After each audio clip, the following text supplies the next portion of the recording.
Hello guys, welcome back to my channel. আজকের ভিডিওতে আমি যে টপিকটা নিয়ে ডিসকাশন করব সেটা হচ্ছে টাইটান এবং আদার্স যে সমস্ত কোম্পানিগুলো রয়েছে যারা ডায়মন্ড এবং জুয়েলারি বিজনেস করেন। আমি কেবলমাত্র সেই কোম্পানিগুলোকে নিয়ে কথা বলবো। এই সেক্টরটার একটা বিশেষত্ব আছে, সেটা হচ্ছে এই সেক্টরের মেইন যে অর্গানাইজড প্লেয়ার সেটা সংখ্যা খুব কম, আনঅর্গানাইজড প্লেয়ারের সংখ্যা খুব বেশি। অর্থাৎ ছোট ছোট যে সমস্ত শপগুলো হয় যারা সোনার উপর বিক্রি করেন ইত্যাদি ইত্যাদি, বাট অর্গানাইজড যে প্লেয়ার সেই প্লেয়ারের সংখ্যাটা অনেক কম এবং এই সেক্টরটাকে মূলত ডমিনেট করে হচ্ছে টাইটান। আমার অত্যন্ত ফেভারিট কোম্পানি এবং যে কোম্পানিটা থেকে রাকেশ ঝুনঝুনওয়ালা প্রচুর টাকা ইনকাম করেছেন এবং যে স্টোরিটা আমরা রাকেশ ঝুনঝুনওয়ালা শুনি সেই স্টোরিটার মধ্যে অন্যতম একটা কোম্পানি হচ্ছে টাইটান, যেটা উনি 3 টাকা না 4 টাকা প্রাইসে নিয়েছিলেন এবং তারপর থেকে কনস্ট্যান্টলি উনি বাই করে গিয়েছেন এবং টাইটানের উনি যথেষ্ট ভালো একটা স্টেক হোল্ড করতেন। যাই হোক, আমি কেবলমাত্র টাইটান নিয়ে কথা বলবো না, আমি টোটাল ইন্ডাস্ট্রিটা সম্পর্কে কথা বলবো। এর আগে এই ইন্ডাস্ট্রিটার মধ্যে একটা ডিসরাপশন ঘটেছিল, সেটা হচ্ছে ওই গীতাঞ্জলি জুয়েলার্স যেটা ছিল, যেখানে মেহুল চোকসি এবং নীরব মোদির যে কাণ্ডটা হয়েছিল এবং তারপরে তারা পলাতক হয়ে গিয়েছেন এবং এই ঘটনার পর এই মুহূর্তে সবথেকে বড় প্লেয়ার হয়ে গিয়েছে টাইটান। এবং টাইটানের যে সমস্ত স্টোরগুলো আছে আপনি যদি গিয়ে দেখেন তো সেখানে কেবলমাত্র যে ডায়মন্ড অ্যান্ড জুয়েলারি বিক্রি হয় সেটা নয়, তারা পারফিউম সেল করে, আদার যে সমস্ত প্রোডাক্টগুলো আছে, ফার্স্ট ট্র্যাক তাদের একটা অন্যতম প্রোডাক্ট। তো সেই সমস্ত জিনিসগুলোকে নিয়ে তারা কিন্তু একটা সুন্দর ব্র্যান্ডিং করে একটা বিজনেস রান করছে এবং টাটা দ্বারা এটা প্রমোটেড। তো কোম্পানিটার মধ্যে যথেষ্ট ভালো একটা দিক আছে। আমি কেবলমাত্র এই কোম্পানিটার কথা বলছি না, আমি এর যে স্ট্রাকচার আছে অর্থাৎ আমার যে মডেলটা আছে সেই মডেলের মধ্যে ফেলে দেখব কোম্পানিটার বর্তমান পজিশনটা কী। যাই হোক, তো যে কথাটা আর একটা যেটা ইম্পর্ট্যান্ট কথা আমি বলতে চাইছি, বারে বারে আপনাদেরকে বলছি, সেটা হচ্ছে যে এবছর কিন্তু আপনারা সুইং ট্রেডিংয়ের জন্য পজিশন একটু হালকা রাখুন। এটা আমি আমার আগের ভিডিওতেও বলেছি, আজকেও বলছি, কারণ মার্কেটের মধ্যে ভোলাটিলিটির পরিমাণ কিন্তু বাড়বে। কারণ যত ইলেকশনের ডেট এগিয়ে এগিয়ে আসবে তত কিন্তু ভোলাটিলিটির পরিমাণ বাড়বে এবং ইলেকশন অ্যানাউন্সমেন্ট শেষ হয়ে গেলে তারপরে মার্কেট হয় একটা ডাউন মুভ দেখাবে, তারপরে আপ মুভ নেবে, নতুবা মার্কেট সেই জায়গা থেকে আপ মুভ নেবে। তো সেই সময় কি সিচুয়েশন হবে সেই সিচুয়েশনটা নিয়ে আমরা সেই সময় জাজ করব। তো বর্তমানে আগামী 6-8 মাসের মধ্যেই দেখবেন একটা ইলেকশনের বড় একটা ইন্ডিয়ার মধ্যে একটা বিশাল বড় একটা প্রভাব চলে আসবে। আমাদের কাছে এটা একটা উৎসবের মতো, বিশেষ করে পলিটিক্যাল যে সমস্ত পার্টিগুলো আছে তাদের কাছে। তো সেই যে পরিস্থিতিটা তৈরি হবে সেই পরিস্থিতিটার মধ্যে কিন্তু মার্কেটের মধ্যেও বিশাল বড় রকমের একটা ভোলাটিলিটি দেখা দেবে। এটা প্রত্যেকটা ইলেকশন ইয়ারে কিন্তু হয় এবং ইলেকশনের রেজাল্ট ডিক্লেয়ার হওয়ার আগে একটা সুন্দর ট্রেড নেওয়া যায় অপশনে এবং সেই ট্রেডটা নিয়ে কিন্তু ভালো পজিশন বানানো যায়। তার কারণ হচ্ছে ভোলাটিলিটি প্রচুর হাই থাকবে। তো সেই টপিকটা নিয়ে আমি ডিসেম্বরে যখন অপশন নিয়ে ডিসকাশন করব সেই সময়ে আমি সেই টপিকটা নিয়ে ডিসকাশন করব। আচ্ছা, আর একটা ইম্পর্টেন্ট কথা আমি বলে দিই, সেটা হচ্ছে এই সানডে অর্থাৎ এই রোববার দিন আমি কিন্তু লাইভে আসবো এবং সেখানে আপনাদের সুইং ট্রেডিং রিলেটেড যে সমস্ত কোয়েশ্চেনগুলো আছে সেই প্রত্যেকটা কোয়েশ্চেনের আমি আনসার দেবো। যারা যারা লাইভে আসতে পারবেন তারা আমাকে আগে থেকে জানান, তারা লাইভে তো আসছেন, তারা কোয়েশ্চেন রেডি রাখুন, সেই কোয়েশ্চেনগুলোর আমি আনসার দেবো। আর সেকেন্ড যে ব্যাপারটা সেটা হচ্ছে যে আপনারা যারা আসতে পারবেন না তারা আমি সুইং ট্রেডিংয়ের জন্য যে ছোট ছোট পোস্টগুলো বানাচ্ছি লাইভে তার নিচেতে আপনারা কমেন্টগুলো পোস্ট করার চেষ্টা করুন, অর্থাৎ আপনাদের কোয়েশ্চেনগুলো, যাতে আপনাদের কোয়েশ্চেনগুলোকে আমি অ্যাড্রেস করতে পারি। ওকে, তো সুইং ট্রেডিং এবং অপশন ট্রেডিং রিলেটেড আপনার মধ্যে যে সমস্ত ডাউটগুলো আছে সেই সমস্ত ডাউটগুলোকে ক্লিয়ার করে নিন যদি আপনি আমার থেকে সেই ডাউটগুলো ক্লিয়ার করতে চান। তো যাই হোক, আজকে আমরা যে সেক্টরটা নিয়ে কথা বলছিলাম সেটা হচ্ছে ডায়মন্ড অ্যান্ড জুয়েলারি। মেইন যে 3টে বড় ইন্ডাস্ট্রি রয়েছে এই সেক্টরে সেটা হচ্ছে টাইটান, তারপরে হচ্ছে কল্যাণ জুয়েলার্স, তারপর হচ্ছে রাজেশ এক্সপোর্ট। কল্যাণ জুয়েলার্সের আপনি যদি আমার পুরনো ভিডিও দেখে থাকেন, আমি অনেক আগে বলেছিলাম যে কল্যাণ জুয়েলার্সের মধ্যে একটা কিন্তু বীভৎস বুলিশনেস আসছে।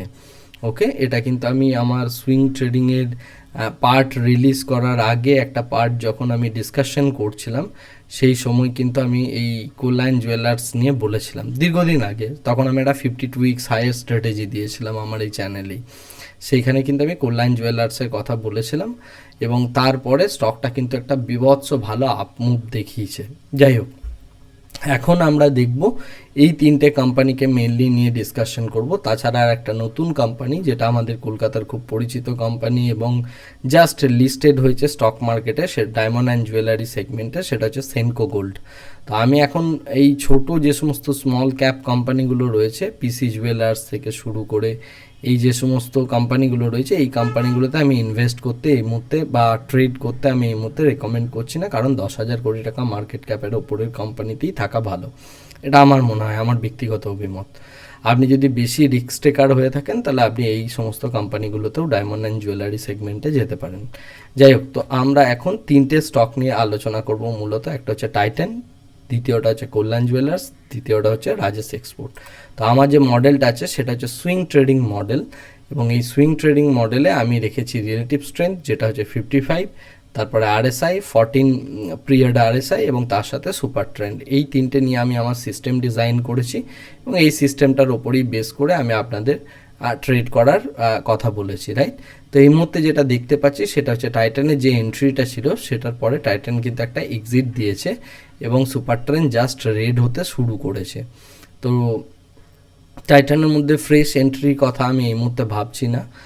তো যারা যারা এন্ট্রি নিয়েছিলেন এই জায়গাতে বা অন্য কোনো জায়গাতে, এখানে আপনি এক্সিট করতেই পারেন এবং পরবর্তীকালের জন্য আপনি ফের রিএন্ট্রির জন্য ওয়েট করতে পারেন। ওকে, প্রথম কথা। দ্বিতীয় কথা হচ্ছে যে এটার মধ্যে কিন্তু স্ট্রেংথ এখনও কমপ্লিটলি হারিয়ে যায়নি, বিকজ রিলেটিভ স্ট্রেংথের থেকে বেটার স্ট্রেংথ দেখাচ্ছে, বাট আরএসআই এর কিন্তু স্ট্রেংথের মধ্যে হারিয়ে গিয়েছে, রাইট? অর্থাৎ নিফটির থেকে বেটার স্ট্রেংথ দেখালেও আরএসআই এর মধ্যে কিন্তু এর স্ট্রেংথটা অলরেডি হারিয়ে গিয়েছে, রাইট? তো সেই কারণের জন্য এবং এইখানে যেহেতু ও এক্সিট দিয়ে দিয়েছে, তো টাইটান এই মুহূর্তে একটা এক্সিট পজিশনে দাঁড়িয়ে রয়েছে। আচ্ছা, নেক্সট যে কোম্পানিটা সেটা হচ্ছে কল্যাণ জুয়েলার্স। আমরা কল্যাণ জুয়েলার্সে যাব।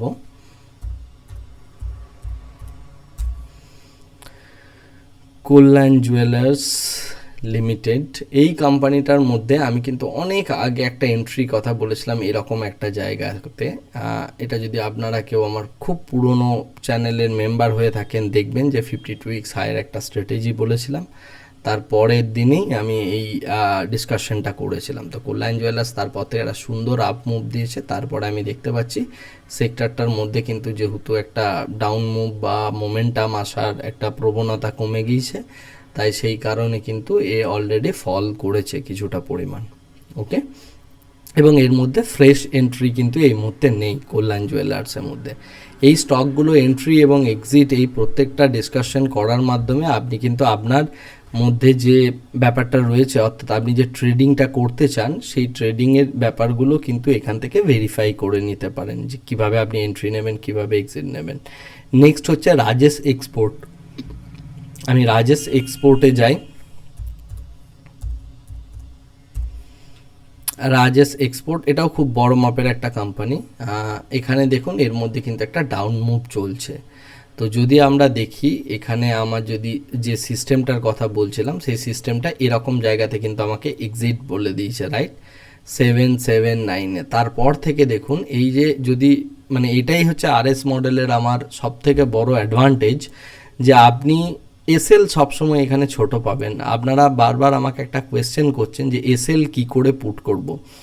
এসএল সুইং ট্রেডিংয়ে আপনার পুট করার দরকার নেই, আপনি সিস্টেম ফলো করবেন এবং মোটামুটি যখন আপনি ট্রেডে এন্ট্রি নিয়ে নেবেন আপনি সবসময় ভাববেন সুপার ট্রেন্ডের নিচে এসএল আছে, বিকজ মোমেন্টাম যখন হারাবে, প্রথম যে ঘটনাটা ঘটে এই মডেলটাতে সেটা হচ্ছে সবার প্রথম আরএসআই নেগেটিভ হবে।